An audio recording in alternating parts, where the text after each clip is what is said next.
Hello viewers, இனி நம்ம பார்க்க போறது Solo Leveling Season 1 Episode 5.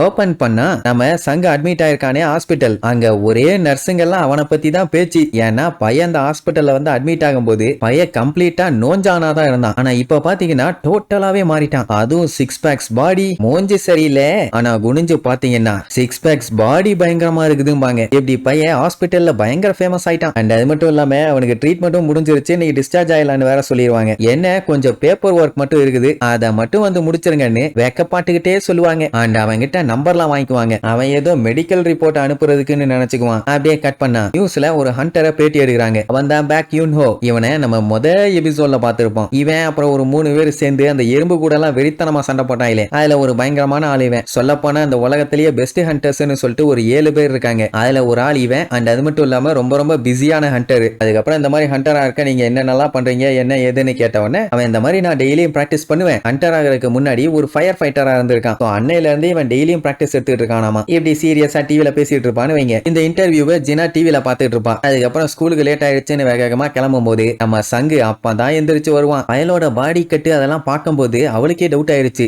என்ன இவன் இதுக்கு முன்னாடி இப்படி இல்லையே, ஏன்டா எக்ஸசைஸ் எல்லாம் பண்றியான்னு கேட்டா ஆமாமா லைட்டா பண்றான்ப்பா. அண்ட் அது மட்டும் இல்லாம முன்ன விட இப்ப ரொம்ப ஹைட்டா தெரியுறான். ஆச்சரியமா இருக்குதே. சரி ரைட் ஸ்கூலுக்கு கிளம்புவான். அவன் உடனே கொடை எடுத்துட்டு போக சொல்லுவான். முடியாது வேண்டாம்பா. ஆமா இந்த கொடை பாத்தீங்கன்னா 300 கிலோ வெயிட், ஒன்னு ஜேசிபி வச்சு தூக்கிட்டு போனோம், சும்மா வப்பியான்னு சொல்லி பேக பிடிச்சு அமுக்கி விட்டுருவான். சோ இப்ப வீட்டுல பையன் மட்டும் தான் தனியா இருக்கான். இன்னும் எதெல்லாம் பெண்டிங் இருக்குதுன்னு பாத்தீங்கன்னா புஷ்அப்ஸ், சிட்அப்ஸ், ஸ்குவாட்ஸ் எல்லாத்தையும் முடிச்சாச்சு. இனி பேலன்ஸ் ரன்னிங் மட்டும்தான். ஆல்ரெடி பையலுக்கு பாடி பாத்தீங்கன்னா நல்ல டெவலப் ஆயிருக்குது. எப்படியோ போச்சுன்னா பெரிய பாடி பில்டர் ஆயிருவான் போலியேன்னு சந்தோஷம். அதுக்கப்புறம் அந்த உல்ஃபை போட்டு தரலாம்ல, அதுக்காக இவனுக்கு நிறைய பாயிண்ட்ஸ் எல்லாம் கிடைச்சிருக்கும். அதை பாத்தீங்கன்னா அவன் பாடியில எதுக்குமே யூஸ் பண்ணாம வச்சிருக்கான். இவ்வளவு நேரம் எல்லாமே ஸ்ட்ரென்த்துக்காக யூஸ் பண்ணான். ஆனா மத்ததும் தேவைப்படுது இல்ல. வெறும் பாடியை மட்டும் வச்சுக்கிட்டு மூளை இல்லைன்னா என்ன ஆகும், அதுவும் பிரச்சனை தான். அதனால பையன் என்ன பண்ணுவான், ஸ்ட்ரென்த் கொஞ்சம், அஜிலிட்டி கொஞ்சம், அவனோட பெர்செப்ஷன் கொஞ்சம், இதை மட்டும் இப்ப அதிகம் பண்ணிருப்பான். அந்த டைம் ஹவுஸ் ஓனர் வேற கால் பண்ணி காசு கேட்பானா, இனி அதை வேற ரெடி பண்ணும். ஆனா பரவாயில்ல, மத்த ஹவுஸ் ஓனர் மாதிரி வெளியே போடா அயோக்கிய ரேஸ்கல்னு வெரைட்டி எல்லாம் உள்ள வேணா கொஞ்சம் டைம் எடுத்து கொடுங்கிற மாதிரி தான் சொல்லுவாரு. ஆனா நம்ம பையன் தான் இப்ப நல்லா டெவலப் ஆயிட்டானே, அதனால நான் உடனே தந்துடுறேன் நீர்வான். இப்ப வந்து முன்ன மாதிரி இல்ல, காப்ளின்ஸே நம்மளால அசால்ட்டா போட்டு தள்ளிடுவான். ஆனா முன்னாடி எப்படியா ஒரு காப்ளின்ட் இருந்து தப்பிச்சு ஓடுறதே பெரிய விஷயமா இருக்கும். அதனால எப்படியும் ரெண்ட் கட்டுற பஞ்சாயத்தெல்லாம் இனிமேட்டு இருக்காது. ஆனா இப்ப காசுக்கு ஏதாச்சும் ஒரு இடத்துக்கு வேலைக்கு போகணுமே, அதனால வேலை ஏதாச்சும் இருக்கான்னு தேட ஆரம்பிப்பான். நிறைய காசு வேணும்னா ஹையர் ரேங்க் டஞ்சனுக்குள்ள தான் அவன் போய் ஆகணும். ஆனா அவனுக்கு இ ரேங்க் ஹண்டர்ஸ் உள்ள கூப்பிட்டுட்டே போக மாட்டானுங்க. நம்ம பையன் இப்ப மாசா டெவலப் ஆயிட்டான். ஆனா என்ன இருந்தாலும் அவன் ஒரு இ ரேங்க் ஹண்டர் தானே, அதனால கூட்டு போக மாட்டானுங்க. இன்கேஸ் இவன் டெவலப் ஆயிட்டான்னு வெளியே சொன்னாலும் பஞ்சாயத்து தான். ஏன்னா இது வரைக்கும் எந்த ஒரு ஹண்டருமே இந்த மாதிரிலாம் டெவலப் ஆகி இவன் பார்த்ததும் இல்ல, கேள்விப்பட்டதும் இல்ல. ரசுக்கெல்லாம் இந்த மேட்டர் தெரிஞ்சதுன்னா இவனை ஒரு வழி பண்ணிடுவாங்க, ஊதி பெருசாக்கி பேனை பெருமாளாக்கிடுவாங்கன்னு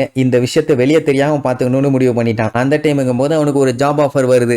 ஷாக் ஆகி சந்தோஷமாயி கிளம்புவான். அதுவும் எப்படி வீட்டுல இருந்து ஓடியே வந்ததுனால அந்த 10 கிலோமீட்டர் ரன்னிங் ஓடுறத கம்ப்ளீட் பண்ணியாச்சு. அதுக்காக ரிவார்டும் கிடைக்கும். அது என்ன ஏதுன்னு பாக்குறதுக்குள்ளேயே அங்க ஆளுங்க வந்துருவாங்க. இவங்க கூட தான் அந்த டஞ்சனுக்குள்ள நம்மளால போறான். தர்கானே இவன் பேர் தான் ஹுவாங் டங் சுக், இந்த டீமோட கேப்டன். அந்த டைம் அங்க இருந்த ஒரு பம்பரமிட்டாய் மண்டைய நம்மளால பார்த்து கிண்டல் பண்ணுவான். உங்களை நான் ஆல்ரெடி நிறைய டைம் கேள்விப்பட்டிருக்கேன், நீங்க தான் இருக்கலே வீக்கான ஹண்டராம். என்ன கேப்டன் புடிச்சு திட்டுவான். எதுக்குடா தேவையில்லாம இந்த மாதிரிலாம் பேசிட்டு இருக்கேன்னு. நம்ம போய் அதெல்லாம் பெருசா கண்டுக்க மாட்டான்னு வைங்க. அந்த டைம் ஓகே சொன்னானுங்க. ஆனா இப்ப அவன் அடிச்சா இவனுக்கு தாங்குவானுங்களா? அதுக்கப்புறம் நம்ம போய் அவனை பத்தியே சொல்லுவான், நான் ஒரு இ ரேங்கர் தான், நான் உங்க கூட நிஜமாவே வரலாமா என்னன்னு கேட்டோம்னா ஒரு பிரச்சனையும் இல்ல, ஆனா இந்த கான்ட்ராக்ட்ல மட்டும் சைன் பண்ணுங்கன்னு சொல்லுவானுங்க. என்னன்னா உள்ள வந்து ஏதாச்சும் சம்பவம் ஆச்சுன்னா அதுக்கு பொறுப்பு இவனுங்க இல்லன்னு. அண்ட் இப்ப இவங்க போறது ஒரு சி ரேங்க் டஞ்சன். அதுக்குள்ள போறப்போ கண்டிப்பா ஒரு 8 ஹண்டர்ஸ் ஆச்சு போகணும். அதுல பாத்தீங்கன்னா பாதிக்கு மேல சி ரேங்கர்ஸ் இருந்தே ஆகணும். அண்ட் அது மட்டும் இல்லாம நம்ம பையன் ஒன்னும் சண்டை போற ஆள் இல்லையே, அதனால கிடைக்கிற பங்கெல்லாம் இவனுக்கு தரமாட்டாங்க. இவனுக்குன்னு ஒரு அமௌண்ட் பிக்ஸ் பண்ணிருப்பாங்க, அதை மட்டும் தான் தருவானுங்க. மொத்தம் பாத்தீங்கன்னா 4 சி ரேங்கர்ஸ், 2 டி ரேங்கர்ஸ், அப்புறம் ஒரு 2 இ ரேங்கர்ஸ். அதுல ஒரு ஆள் தான் நம்ம ஆளு. சரி இப்ப டஞ்சனுக்குள்ள போய் இவனோட வேலை என்னன்னு கேட்டீங்கன்னா அவங்க பேக தூக்கிட்டு பின்னாடியே வரணும். அதுலதான் சாப்பாடு, கியர்ஸ்,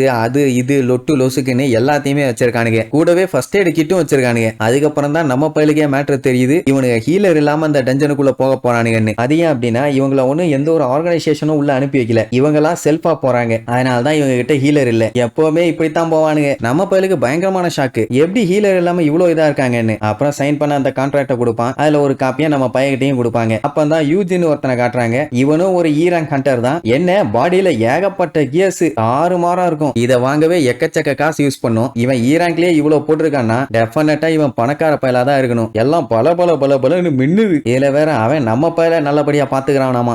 அது சரி சரி, வர வேண்டிய ஆளுங்க எல்லாம் வந்தாச்சு. இனி கிளம்ப வேண்டியதான். எல்லாம் பாடியில போட்டிருக்க ஆர்மர் எல்லாத்தையும் செக் பண்ணிட்டு வெறி குண்டு கிளம்புறாங்க. நம்ம பையன் தான் 2 பேக்கோட போவான். போறப்ப இந்த யூஜின் ஹோ பாத்தீங்கன்னா தொணன்னு பேசிக்கிட்டே போவான். என்னன்னா இந்த இடத்தோட ஓனர் 900 பில்லியன் ஆட்டைய போட்டு எஸ்கேப் ஆயிட்டானாமா. சோ வேலை பாக்குறவங்க எல்லாம் கஷ்டப்படுறாங்க.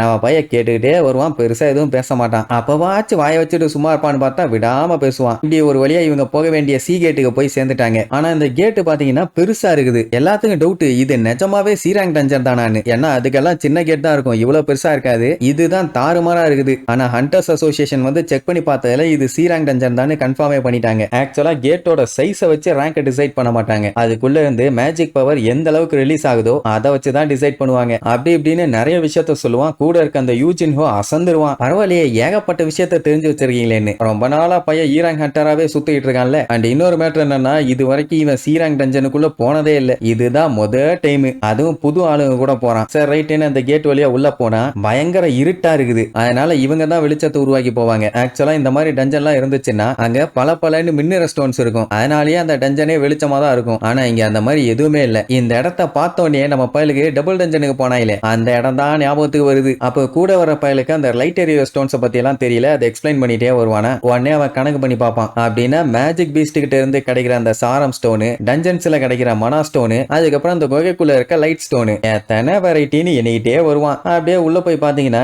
ஏகப்பட்ட பொந்துகள் போகுது. எந்த ஒரு பீஸ்டுமே அங்க இருந்த மாதிரி இல்ல. ஆக்சுவலா மேஜிக் பீஸ்டுங்க இல்லாம டஞ்சன்ஸ் எல்லாம் இருக்க வாய்ப்பே இல்ல. அப்படி இருக்கும்போது டெஃபினட்டா இங்கேயும் ஏதோ இருக்கும்னு சொல்லி அப்படியே பைய சென்ஸ் பண்ணுவான். ஏதோ ஒன்னு இருக்குதுன்னு மட்டும் தெரியுது. ஆனா இன்னும் அது வெளியில வரல. நம்ம பைய டிடெக்ட் பண்ண அதுக்கப்புறம் தான் சீராங் ஹண்டர்ஸே அலர்ட் ஆவாங்க. இப்ப என்னன்னா இங்க எல்லா இடமுமே இருட்டா தான் இருக்குது. அப்படி இருக்கும்போது இவங்க வெளிச்சம் யூஸ் பண்ணாங்கன்னா டெஃபினட்டா இந்த வெளிச்சத்துக்கு அந்த மான்ஸ்டர்ஸ் எல்லாம் அட்ராக்ட் ஆகி வரும். எந்த பக்கமா வரும்னு தெரியல. அப்படியே ஃபீல் பண்ணிட்டு இருக்கும்போது பூச்சிங்க வரத ஃபீல் பண்ணுவான். உடனே இன்ஃபார்ம் பண்ணிடுவான். அதுக்கப்புறம் தான் சுத்தி சுத்தி காட்டுறாங்க. ஒரு பொந்து இல்ல, 2 பொந்து இல்ல, எக்கச்சக்க பொந்துங்க. எல்லா பொந்துல இருந்தும் பாஞ்சிச்சிங்கன்னா அவ்வளவுதான், எல்லாரும் காலி. அதனால அது பெர்ஃபெக்ட்டா எந்த பக்கம் வருதுன்னு தெரிஞ்சுக்கிறதுக்காக அப்படியே சுத்தி சுத்தி தேடிட்டே இருப்பாங்க. எல்லாத்துக்கும் ஒரே பதட்டம். வேகமா நெருங்கி வருதுன்னு தெரியுது, எங்க இருந்து வருதுன்னு தெரியல. அப்பதான் நம்ம பையன் கரெக்டா சென்ஸ் பண்ணி மேல இருந்து வருதும்பா. பார்த்தா நிஜமாவே மேலதான் இருக்குதுங்க. அது வர்றதுக்கு முன்னாடியே ஃபர்ஸ்ட் அட்டாக் பண்ணி சண்டே ஸ்டார்ட் பண்ணி வச்சிட்டானுங்க. அதுக்கப்புறம் எல்லாம் தாறுமாறா அட்டாக் பண்ணுவாங்கன்னு வைங்க. வர்றது பூரா பூச்சிங்க. இதுல காமெடி என்னன்னா, புதுசா வந்திருக்கானே அந்த யூஜின் ஹோ, அவன் நம்ம பையல ப்ரொடெக்ட் பண்றானாமா. ஏன் பின்னாடியே நில்லுங்க, எங்கேயும் போயிடாதீங்கன்னு அவனுக்கு செக்யூரிட்டி கொடுக்கறானாமா. பரவாயில்ல, பையன் ரொம்ப நல்ல பயலா தான் இருக்கான். அப்ப அந்த கூட்டு வந்தானே லீடர், அவன் அவனோட ஸ்கில்லை யூஸ் பண்ணி எல்லா பூச்சியும் அவன் பக்கம் அட்ராக்ட் பண்ணுவான். அப்ப தானே மத்தவங்களுக்கு எதுவும் ஆகாது. அதனால மெயினா ஈராங் ஹண்டர்ஸ்க்கு சும்மா சொல்லக்கூடாது. அந்த டீம் பாத்தீங்கன்னா சண்டை தாறுமாறா போடுவானுங்க. நம்ம சங்கெல்லாம் பார்த்துட்டு பாராட்டி தள்ளுவான். பரவாயில்லையே, செம்மையா சண்டை போறாங்களேன்னு. என்ன கூட ஒரு ஹீலர் இருந்திருந்தாங்கன்னா கரெக்டா இருந்திருக்கும். அது மட்டும் தான் மிஸ்ஸிங். அந்த டைம் ஜின்ஹோவை ஒரு பூச்சி வந்து அட்டாக் பண்ணும். பய வீக் தான், பட் இருந்தாலும் அவனோட கியர்ஸை யூஸ் பண்ணி எஸ்கேப் ஆயிடுவான். அந்த டைம் சங்க அட்டாக் பண்றதுக்காக ஒரு பூச்சி பின்னாடி சைடு இருந்து வேகமா வரும். கேஷுவலா, எப்படி ரொம்ப கேஷுவலா அப்படி லைட்டா பின்னாடி ஒரு எத்து மட்டும் தான் விடுவான். ரெண்டா பாழ்ந்துகிட்டு போய் விழுந்துரும். இதை யாரும் நோட் பண்ண கூட இல்ல. ஆனாலுமே பயலுக்கு ஏதோ ஒன்று சரியில்லைன்னு தான் தோணுது. இங்க எல்லாம் பயங்கரமா சண்டை போட்டு ஒரு வழியா அந்த பூச்சிங்க எல்லாத்தையும் காலி பண்ணிட்டாங்க. அண்ட் இதுக்காக சங்குக்கு தேங்க்யூ வேற சொல்லுவாங்க. ஏன்னா அவன் மட்டும் பெர்ஃபெக்ட்டா சொல்லனா டெஃபினட்டா இவங்களுக்கு அடிபட்டு இருக்க நிறைய வாய்ப்பு இருக்குது. அப்பதான் இவங்களுக்கு இன்னொரு ஷாக்கு என்னன்னா, இவங்களை அட்டாக் பண்ண வந்த பூச்சிங்க எல்லாத்தையுமே ஏற்கனவே ஏதோ ஒரு பூச்சி அட்டாக் பண்ணி இருக்குது. அதோட காயங்களை பார்க்கும் போதே நல்லா தெரியுது அதெல்லாம் இவங்க அட்டாக் கிடையாதுன்னு. அப்படின்னா வேற ஏதோ பயங்கரமான ஸ்ட்ராங்கான ஒரு மேஜிக் பீஸ்ட் இங்க இருக்குது. என்ன பண்ண போறாங்களோ தெரியல. அப்போ ஜின்ஹோவோட சூட்டை பத்தி நம்ம பையன் விசாரிப்பான். அவன் என்னோட பர்த்டே காண்டி எங்க அப்பா இதை வாங்கி கொடுத்தாருமா. சரி சரி, சேஃப்டியா மட்டும் இருன்னு சொல்லுவான். அப்படியே கட் பண்ணி அப்போ அந்த ஹைராங் ஹண்டர்ஸ் எல்லாம் ட்ரெயின் ஆகிற ஜிம்மை காட்டுறாங்க. எல்லாம் ஒர்க் அவுட் தாறுமாறா பண்ணுவாங்க. அப்போ திடீர்னு பாத்தீங்கன்னா அந்த இடமே அதிரும். என்னடானா அந்த பேக் யூன் ஹோன் ஒருத்தர் இருக்கானே, அதான் டிவில என்ட்ரி கொடுத்துட்டு இருந்தானே, அவன் பிராக்டிஸ் பண்ணிட்டு இருக்கான். அதான் அந்த அளவுக்கு அதிர்வு. அதுவும் பாத்தீங்கன்னா அவன் பண்ண பஞ்சில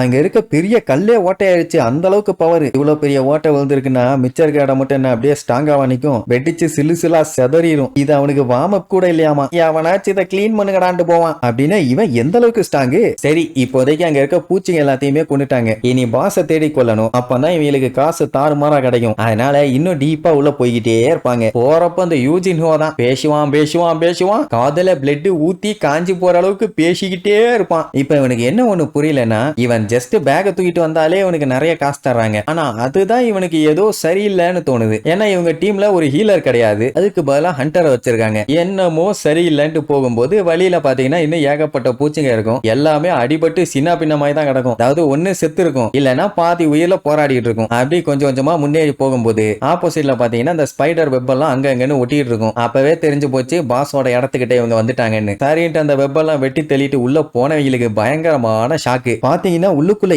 ஏகப்பட்ட மனா கிறிஸ்டல்ஸ். இந்த அளவுக்கு எல்லாம் எந்த குகையிலுமே மனா கிறிஸ்டல் இருக்கவே இருக்காது. ஆனா இங்கதான் இவ்வளவு இருக்குது. இப்போ சாம்பிளுக்கு எப்படி சொல்றேன்னா, எசன்ஸ் ஸ்டோன்ஸை விட இதுக்கு வேல்யூ கம்மி தான். ஆனா இதை வித்தாலுமே நிறைய காசு கிடைக்கும். உதாரணத்துக்கு கோல்டை விட சில்வருக்கு வேல்யூ கம்மி தான். பட் இருந்தாலுமே அதை ஒரு ரூம் ஃபுல்லா கொடுத்தா அதுவுமே பயங்கரமான காசு தானே. எப்படியும் பயங்கரமா காசு தேரும்னு சொல்லிட்டு எல்லாத்துக்கும் அவ்வளவு சந்தோஷம். அதுலயும் அந்த டீம் கேப்டன்லாம் இதை வச்சே என்னோட டீமை பெருசா டெவலப் பண்ணுவேன்னு சந்தோஷப்படுவான். அப்ப அந்த ஊஜின் இருக்கானே, நம்ம பையன் சைன் பண்ணானே, அந்த கான்ட்ராக்டை வாங்கி கொண்டு போய் கொடுத்து இந்த மாதிரி மனா கிறிஸ்டல் வந்து எதாச்சியா கிடைச்சதானே, கிடைக்கிற ஸ்டோன்ஸ் எல்லாத்தையுமே உங்களுக்கு மட்டும்தான் பங்கு போட்டுக்குவீங்கன்னு சொல்லியிருக்கீங்க, அவருக்கும் சேர்த்து ஒரு 8 பங்கா போட்டுருங்களேன் அப்படின்ட்டு நம்ம பையலுக்காண்டி சப்போர்ட் பண்ணி போய் பேசுவான். இந்த காலத்துல இப்படி ஒரு பையனா? பேஷ் பேஷ், பரவாயில்ல. அந்த கேப்டனும் அதெல்லாம் ஒரு பஞ்சாயத்தும் இல்ல தம்பி, தாராளமா பங்கு போட்டுக்கலாம் நீர்வான். ஆனா அதுக்கு முன்னாடி அந்த ஸ்பைடரை காலி பண்ணுமேன்னு சொல்லி காட்டுவான். பார்த்தா பெரிய சைஸ்ல தொங்கிட்டு இருக்கும். இதுதான் இந்த டஞ்சனோட பாஸ். இப்ப பிரச்சனை என்னன்னா, இதை கூட சண்டை போட்டு இதை உடனே தோக்கடிக்கிறதெல்லாம் மேட்டர் இல்ல. அப்படி தோக்கடிச்சிட்டாங்கன்னா இந்த கேட்டு உடனே மூடிடும். அதுக்கப்புறம் இவங்களுக்கு இந்த மனா கிறிஸ்டல் எல்லாம் கிடைக்காது. அப்படின்னா அதுக்கு முன்னாடியே இந்த மனா கிறிஸ்டல்ஸ் எல்லாத்தையுமே எடுக்கணும். அது பாத்தீங்கன்னா நல்லா கொரட்டை விட்டு தூங்கிட்டு இருக்குது. சரி, இதை எடுத்துட்டு போறதுக்கான கியர்ஸ் இருக்குதான்னு கேட்டா அதை வண்டியிலேயே வச்சுட்டு வந்துட்டாமா ஒருத்தன். அட மென்டல் பையில, அது இருந்தா அதான்டா எல்லாத்தையும் எடுத்துட்டு போக முடியும், எப்பவுமே அதை கையிலேயே வச்சுக்கன்னு சொன்னல அப்படின்னு வண்டியா திட்டிட்டு சரின்ட்டு நம்மளுக்கு 2 பேர்த்தையும் இங்கே இருக்க சொல்லிட்டு அவனுங்க போய் அந்த கியர்ஸ் எல்லாம் எடுத்துட்டு வரான்ட்டு கிளம்புவானுங்க. யூஜின் ஹோக்கு தூக்கி வாரி போடும். யோ என்னையா எங்களை மட்டும் தனியா விட்டு போறேன், அதுகிட்ட சிக்கனா நாங்க சின்ன பின்ன மாறுவோம்னு சொன்னா அதெல்லாம் ஒண்ணும் கவலைப்படாதீங்க, அது ஆல்ரெடி நல்லா சாப்பிட்டுட்டு கொரட்டை விட்டு தூங்கிட்டு இருக்குது, உங்களுக்கு எல்லாம் ஒன்னும் ஆகாதுன்னு அப்படின்னு தெனாவட்டா சொல்லிட்டு போவான். அதை டிஸ்டர்ப் மட்டும் பண்ணிடாதீங்க, அப்புறம் உங்களுக்கு தான் ஆப்பு. இப்படி ஒன்றா சொல்லும் போது அவனோட பேசுற டோனு, அவனோட ரியாக்ஷன்ஸ் எல்லாம் ஏதோ வில்ல மாதிரியே மாறும்.